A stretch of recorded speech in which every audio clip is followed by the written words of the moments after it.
জীবনে যতদিন শুক্রবার পাবেন 4টা আমল করতে ভুল করবেন না। আজকে শুক্রবার না, আমি জানি না 4টা আমল করেছেন কিনা বা করছেন কিনা, আপনারা মিলিয়ে নেবেন। যদি 4টা আমল আজকে না করে থাকেন, আজকে থেকে জীবনে যতদিন শুক্রবার পাবেন 4টি আমল করতে ভুল করবেন না। পারবো তো ইনশাআল্লাহ? ইনশাআল্লাহ। 1, দুরূদ পড়া। আবার বিশ্বনবী দুরূদ সম্পর্কে কত অসাধারণ কথা বলেছেন।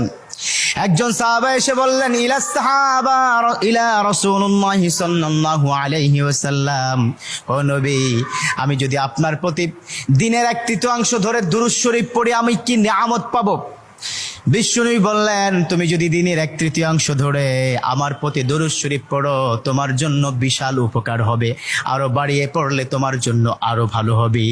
সাহাবা মহা খুশি হয়ে গেলেন, ইয়া রাসূলুল্লাহ, আমি দিনের অর্ধেক সময় জুড়ে যদি আপনার প্রতি দুরূদ শরীফ পড়ি তাহলে কি হবে? বিশ্বনবী বললেন, এটা বিশাল